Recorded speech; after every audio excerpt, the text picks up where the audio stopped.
जय गुरुदेव।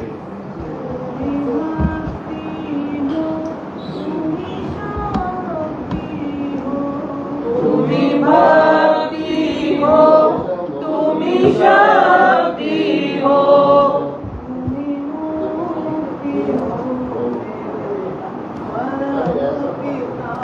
तुम्ही मुक्ति हो मेरे परम पिता।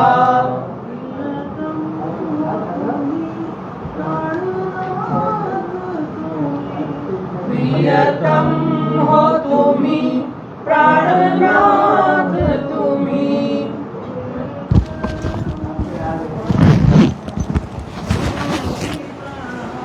तेरे चरणों में स्वामी मेरी कोटि प्रणाम।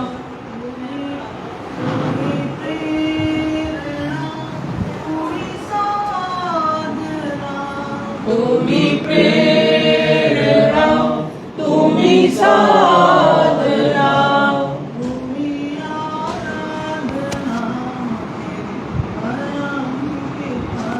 तुम्ही आराधना मेरे परम पिता।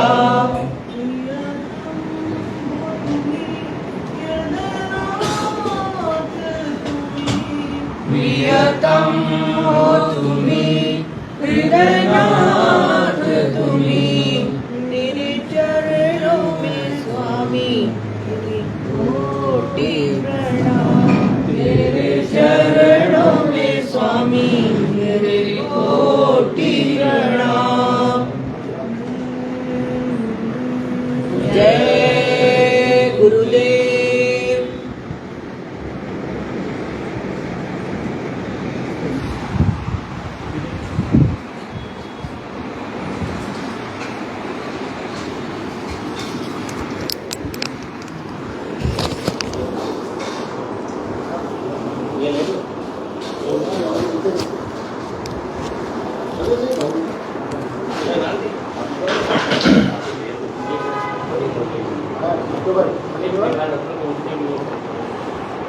जय गुरुदेव। जय गुरुदेव। जय गुरुदेव नाम किसका? जय गुरुदेव नाम किसका? परम पूज्य गुरु महाराज के चरणों में नमन करता हूँ और आप सबको प्रणाम करता हूँ। पवित्र जीवात्माओं, बिना गुरु की दया के इस भवसागर से पार होना संभव नहीं। ये संसार बड़ा विलक्षण और अद्भुत है। आप जब से नीचे उतारे गए अपने घर जा नहीं सके।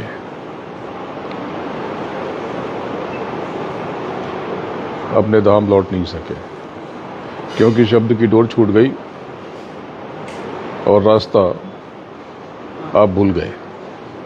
आप जगत में उलझ गए, जगत की चीजों से, जगत की व्यवस्थाओं में और जगत के पचड़ों में। ये जगत बड़ा विलक्षण है। इस जगत की संगति हो जाए, संसार की संगति हो जाए तो आप संसारी हो जाते हो। संगति को लेकर बहुत सतर्क रहना। आप देखो कि एक विश्वास की बात कहता है तो आपको विश्वास होने लगता है।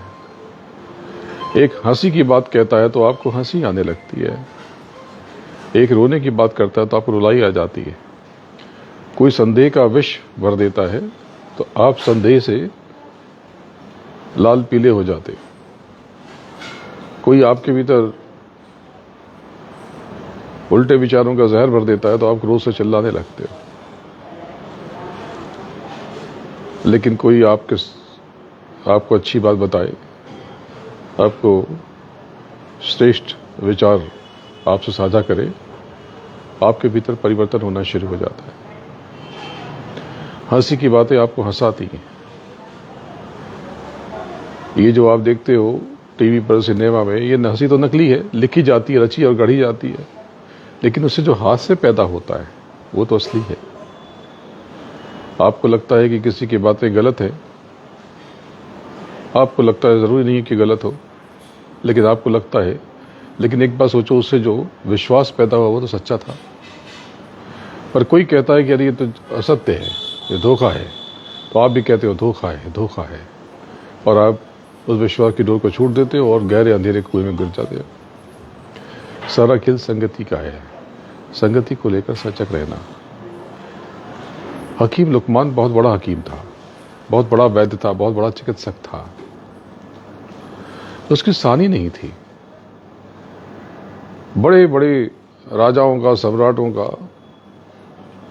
वो निजी चिकित्सक था, जाने कितने राजों महाराजाओं की जान बचाई, धन की कोई कमी नहीं थी।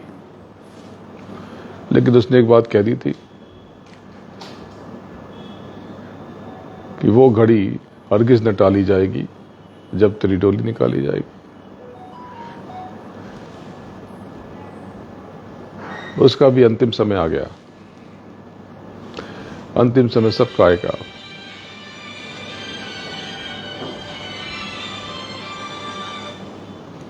अंतिम समय सबका आएगा। आपको भी देह छोड़ना है, मुझे भी। कबीरा ये मुर्दों का काम, पीर मरे, पैगंबर मरिए, मरिए जिंदा जोगी, और राजा मरिए, प्रजा मरिए, मरिए वैद रोगी।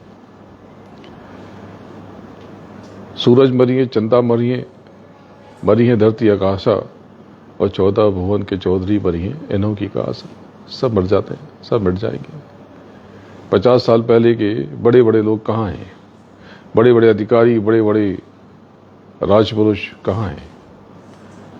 मैं आपसे कहूं कि भारत की आज़ादी के बाद 10 गृह मंत्रियों के नाम बताओ, आप नहीं बता पाओगे। गृह मंत्री बहुत बड़ी सत्ता और शक्ति हुआ करती थी उनके कार्यकाल में। जब वो गुजरते थे तो पूरा पुलिस तंत्र, पूरा प्रशासन मुस्तैद रहता था, रास्ते बंद कर दिए जाते थे। और अब वो कहाँ है कोई नहीं जानता। हुए नाम और बेनिशां कैसे कैसे, और जमी खा गई आसमां कैसे कैसे, सब मिट जाता है। आप जो करोगे, कर्म आपके साथ चिपक जाएंगे, चाहे वो वाणी से हो, चाहे काया से हो, चाहे विचारों से हो। आप जहर उगलोगे, जहर ही आएगा। तो किसी ने जहर दिया तो हम जहर क्यों ना उगले? आग हमेशा आग से नहीं बुझती, आग हमेशा पानी से बुझती है। किसी ने जहर दे दिया, जरूरी नहीं कि आपको जो बातें समझाई बताई जा रही हो सत्य हो। लेकिन अब ये काल का देश है, तो जीव इसमें भ्रम जाता है, तो संगति का असर बहुत होता है। तो इसी प्रकार से देह पूरी हो रही थी और हकीम लुकमान निस्तेज बिस्तर पे लेटा हुआ था। अपने पुत्रों को उसने कहा, पुत्र ने कहा कि पिताजी कोई नुस्खा सिखा दीजिए, कोई ऐसी दवा बताइए, या ऐसा कोई सूत्र, ऐसा कोई मंत्र जिससे जीवन को हम संवार सके, निखार सके। उसने कहा ऐसा करो कि जाओ एक कोयले का टुकड़ा लेके आओ, एक चंदन का टुकड़ा लेके आओ। ले आए, घर में ही थे चंदन भी और कोयले भी, और उसे रख दिया गया सामने। बोले इसको मजे में इसकी जांच पड़ताल करो, इसको देखो घुमा फिरा करके, अच्छे से देखो। देखा, बोला इसको मल के देखो, हाथ पे ले करके देखो। किया, चंदन को भी देखा, कोयलों को भी देखा। बोले अब इसको फेंक दो, फेंक दिया। बोले हाथ दिखाओ, तो हाथ में कालिख थी। एक बेटे को उसने कहा कि कोयले को देखो, एक के कहा चंदन को देखो। तो जो कोयले वाले हाथ थे वो बिल्कुल काले हो चुके थे।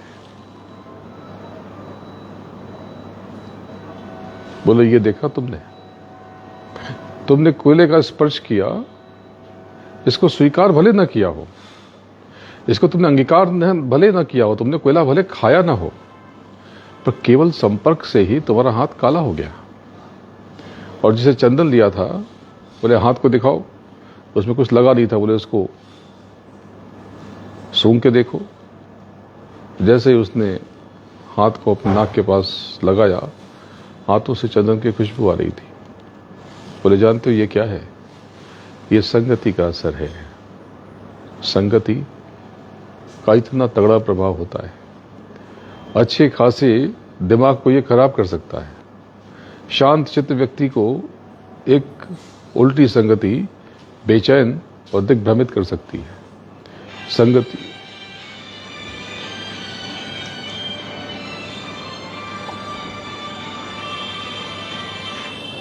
संगति को लेकर सतर्क रहना, सजग रहना, सहज रहना। अगर इसमें भूल चूक हो गई तो आप फंस जाओगे। जैसे एक मोबाइल को गलत एप्लीकेशन की संगति हो जाए और उससे गलत तरह के वायरस उसके भीतर प्रविष्ट हो जाए तो अच्छे से अच्छा मोबाइल तहस नहस हो जाता है, उसकी हार्ड डिस्क खराब हो जाती है। समझो कि ये आकार है और यहां पर मैं ऐसे कह दूं ये क्या है, तो आप कहोगे भिखारी का कटोरा है। कोई कहेगा ये तलवार है, कोई कहेगा बंदूक की तरह रखता है, कोई कहेगा ये चाकू है, कोई कहेगा कि ये सामान रखने का कोई पात्र रखता है, कोई कुछ कहेगा, कोई कुछ कहेगा। लेकिन अगर इसके नीचे मैं ऊ लिख करके एक पाई ऐसे कर दूं तो ये ओंकार का चंद्रमा हो जाएगा। अभी इससे पहले ये भिखारी का कटोरा था, लेकिन ओम बनाते ही ये ओंकार का अद्भुत चंद्र बन गया। ये कैसे हुआ? ये संगति से हुआ। इसीलिए कहा गया है कि साध संग मोह दीजिए। हमेशा उत्तम संगति करना। संगति में भूल चूक हो गई तो आपका लौकिक जीवन तो तहस नहस होगा, पारलौकिक जीवन भी तबाह हो जाएगा। एक गलत संगति, गलत विचार आपको क्या दे देंगे, क्या नुकसान करेंगे, इसका अंदाजा आपको बरसों बरस, दशकों दशक के बाद शायद मालूम हो। मैं दो भाइयों को जानता हूं। एक भाई को कहीं पर किसी परिवार में दत्तक ले लिया गया, अडॉप्ट कर लिया गया, गोद ले लिया गया, और एक भाई अपने माँ बाप के साथ पास रहा।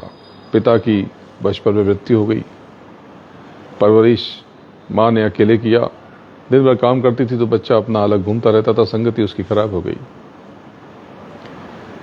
ये सच्ची कथा है, आप कहेंगे तो मैं नाम बता दूंगा।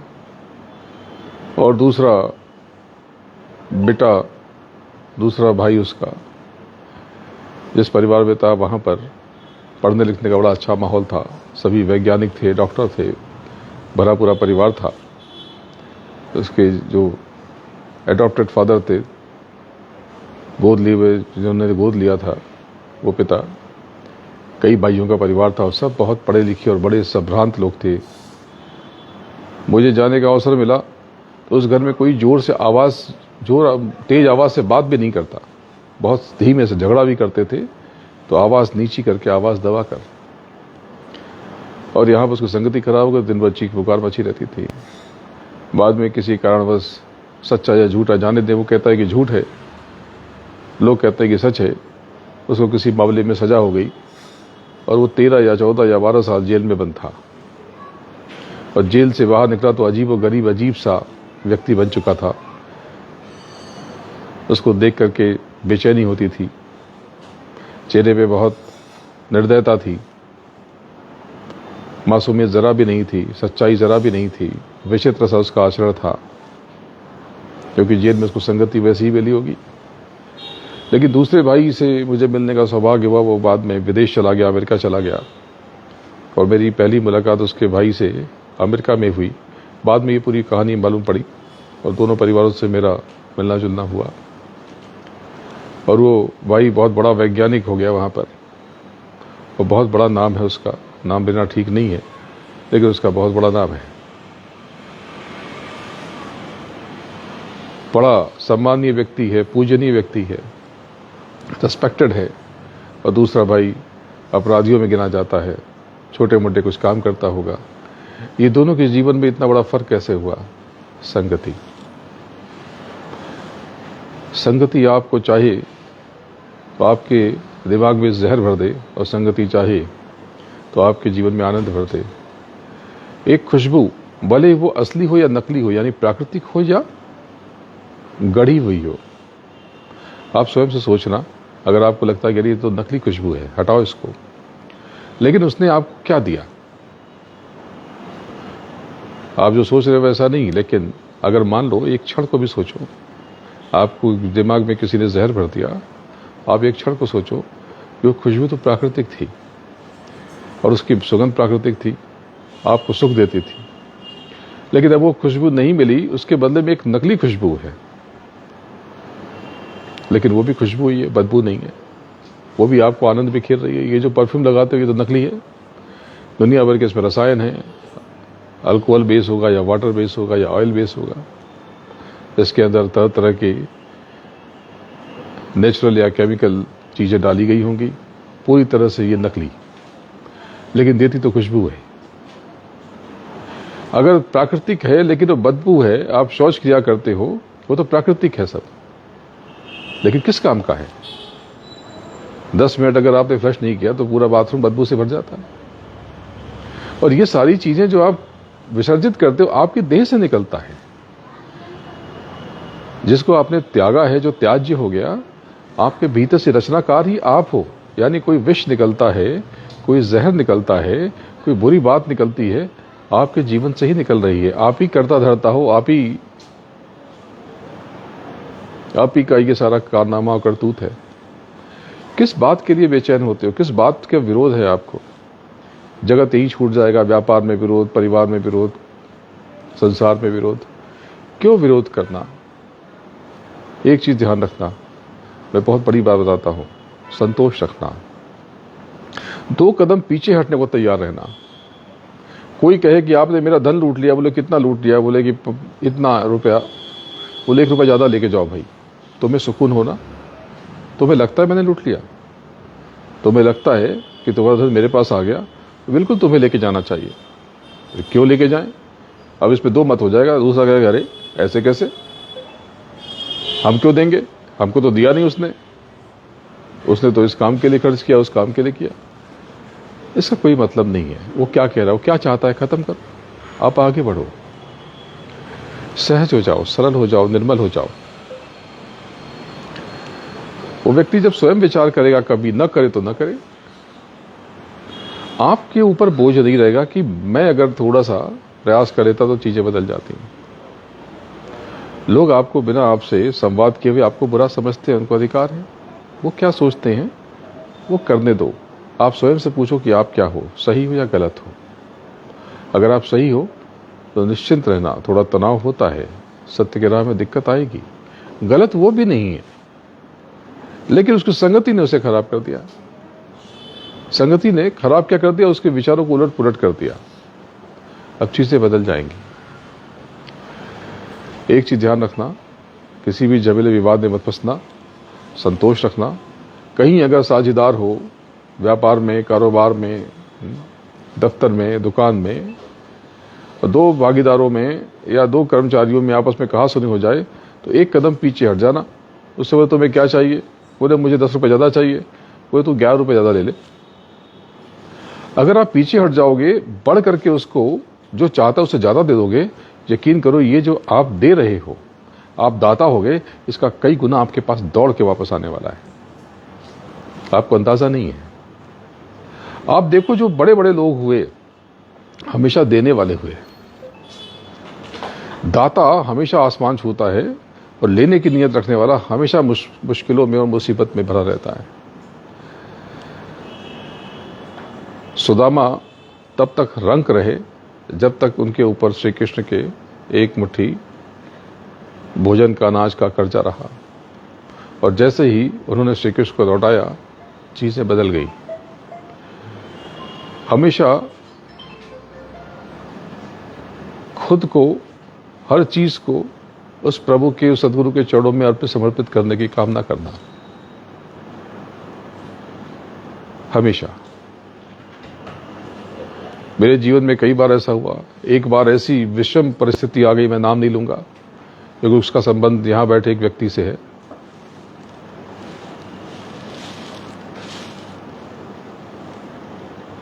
मैं बिल्कुल नाम नहीं लूंगा। बड़ी भयंकर आपदा आ गई और तत्क्षण उस व्यक्ति ने उसका रास्ता निकाल दिया मुस्कुराते हुए। वो तो पूरे का रास्ता निकाल रहा था, लेकिन थोड़ी सी रास्ता निकला और उसे रास्ता बना दिया।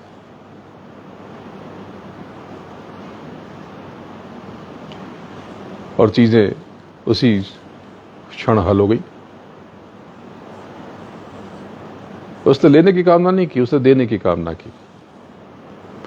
उसने जीवन में, उसके जीवन को मैं जानता हूं, जरा से करके वो आगे बढ़ा और आगे बढ़ता चला जा रहा है।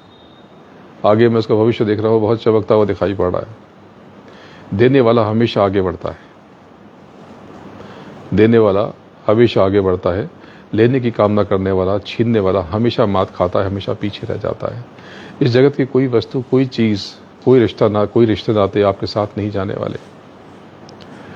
जो आपके पास है वो आपका है, अच्छा है, और आपके पास न जाए, न रहे तो न रहे। आपको जो मिल जाए वो उत्तम है, और जो न मिला मान लो कि ये अच्छा ही था, ये निकल गया तो बहुत अच्छा हो गया। तो वो जो घटना हुई, जो मैंने जिक्र किया, वो व्यक्ति, मैं बहुत भावुक हो गया। मैं सोचने लगा, भाई पूरी रात उस दिन सोचता रहा। तो मैंने कहा कि अब उसके भविष्य को मैंने देखा, उसके आगे के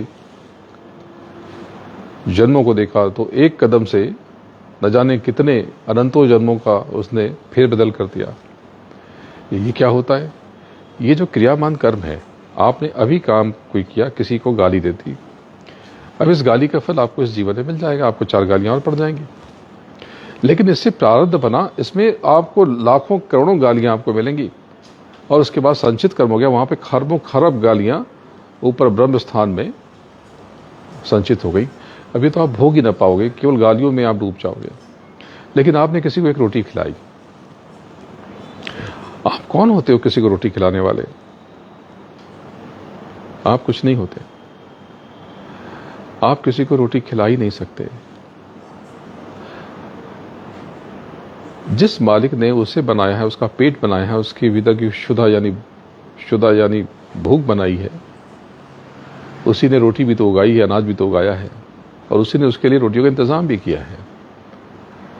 माध्यम कईयों को बनाता रहा, लेकिन माध्यम आप बने, तो आपने उसको रोटी खिलाई, तो आपने उसको रोटी नहीं खिलाई, वो तो उसके मालिक ने उसको रोटी खिलाई।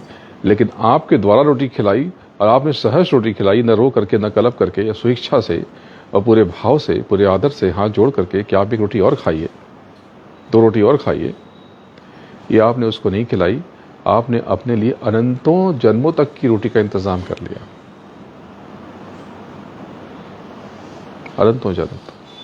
तो बहुत से लोग कहते हैं कि हम तो बहुत अच्छा कर्म करते हैं, फिर हमारे जीवन में कष्ट क्यों आया?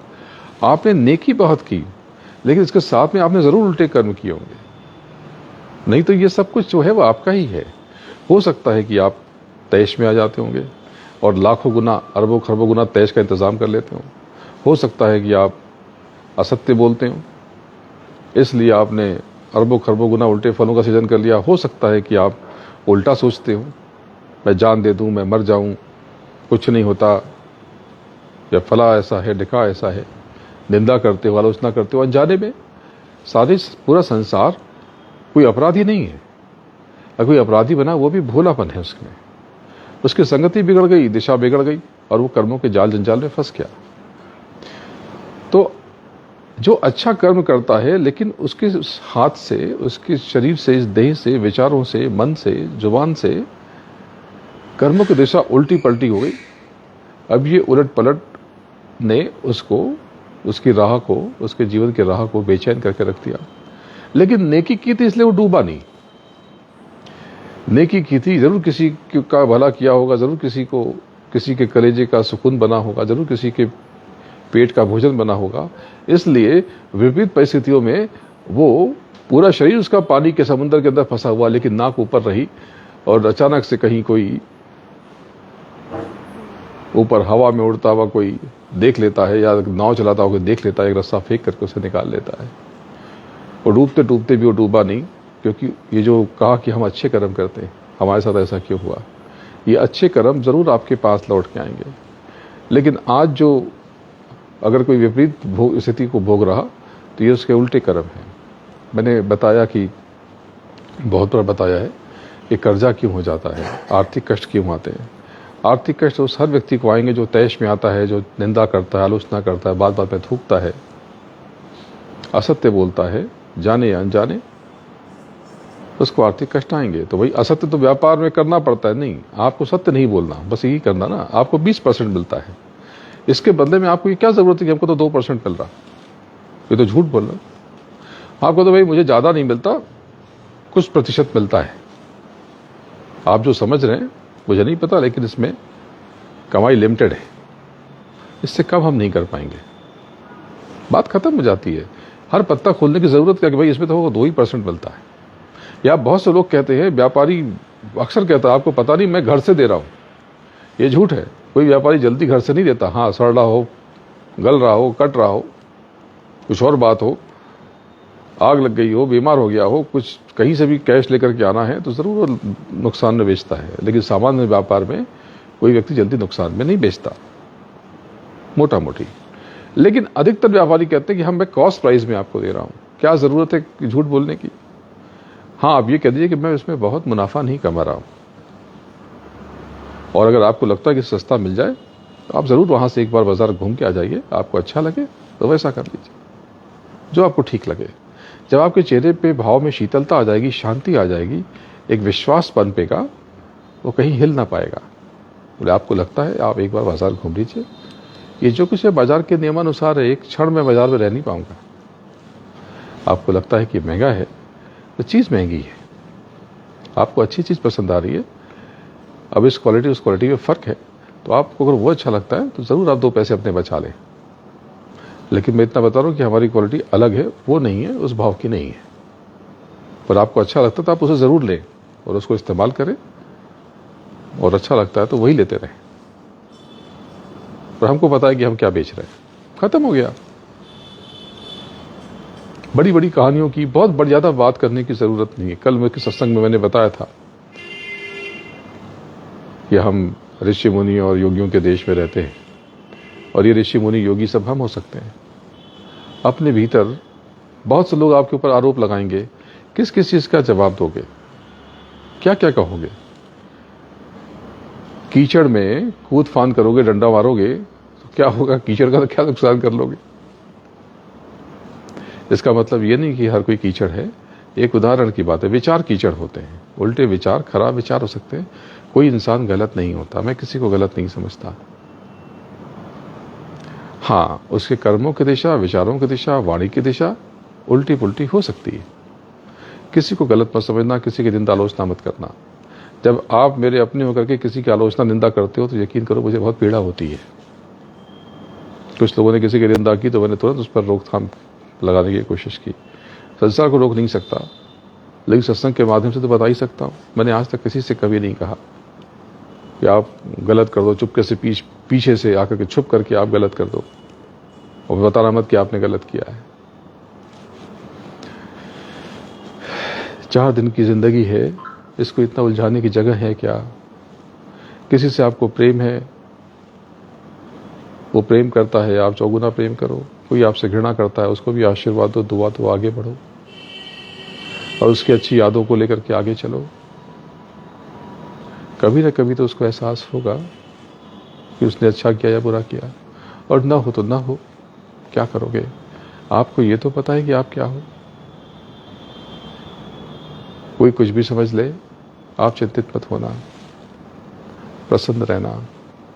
ये दुख नाशक काफिला है, ये दुखों का नाश करने के लिए। लेकिन दुखों का नाश तब होगा जब आप मालिक की दया और मेहर लोगे। उसके लिए कटोरा खाली चाहिए। उसके भीतर संदेह, जहर, शिकायत, गिले शिकवे, बिना मतलब की चीजों का कचरा लेके रखोगे, कैसे क्या भरोगे उसमें। दया की जगह कहां छोड़ोगे। जो कुछ है आप खाली हो जाओ। पात्रता का, योग्यता का मतलब क्या होता है, बहुत ज्ञान, नॉलेज ना। पात्रता क्या होती है, इस कमरे की कैपेसिटी अगर मान लो 50 लोगों के बैठने की है, इसका मतलब पात्रता का मतलब होता है खालीपन। अंदर से वो कितना खाली है, ये न कि अंदर से कितना भरा है। अगर ये सोफा लगा, मैं से यहाँ पे एक सोफे और लगा दूं, यहाँ एक डाइनिंग टेबल रख दूं, उसकी पात्रता खत्म हो गई।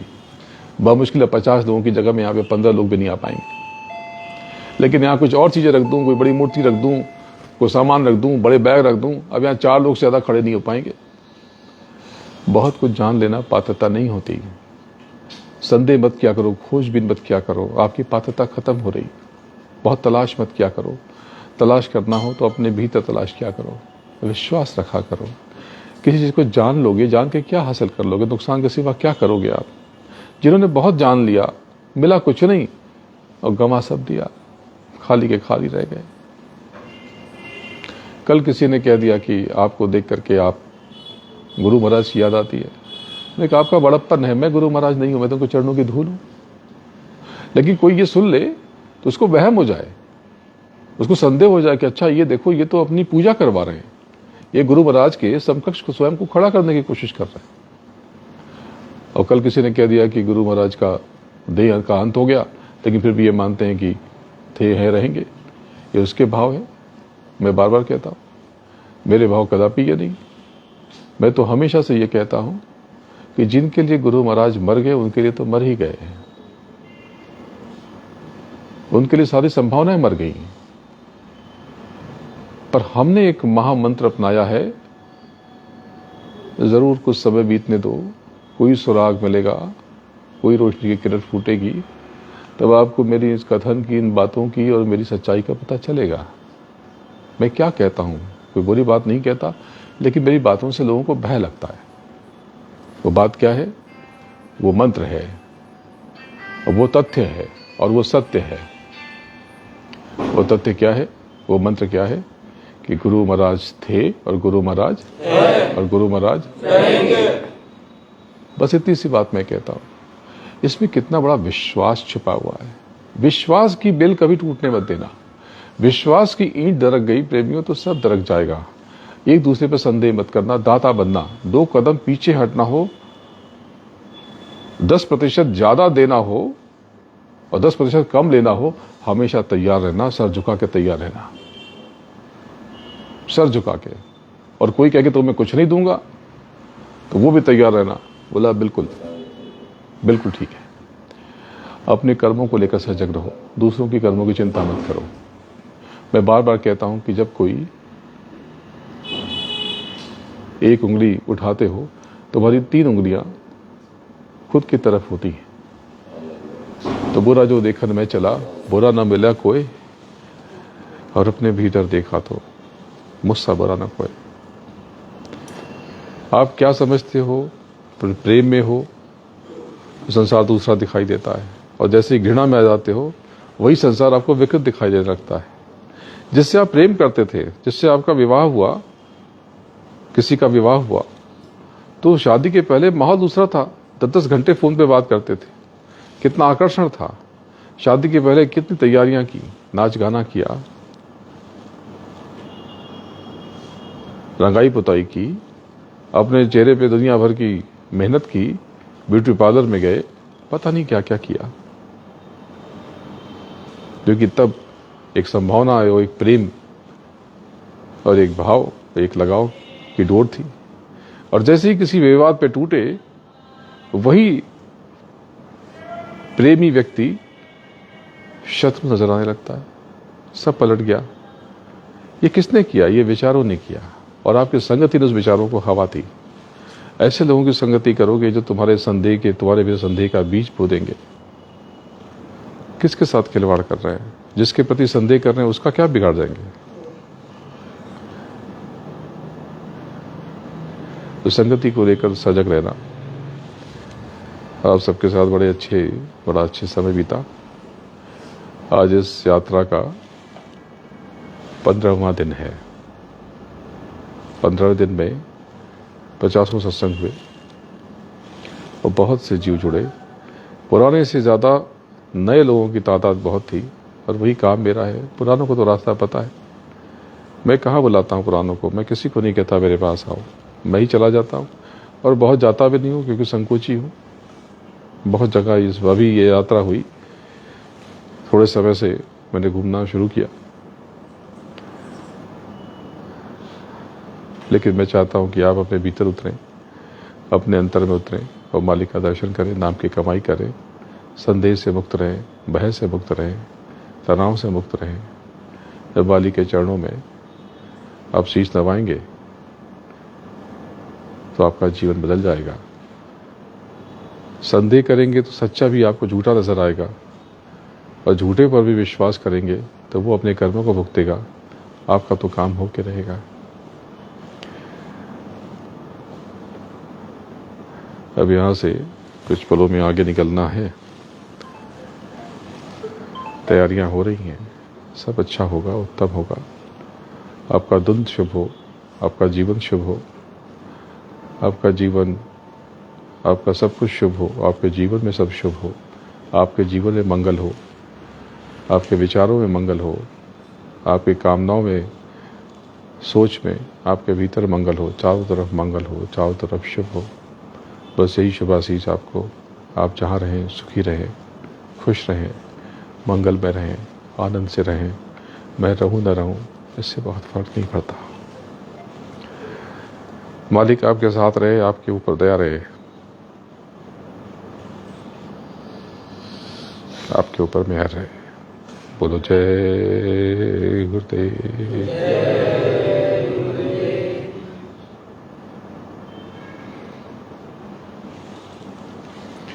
जय गुरुदेव।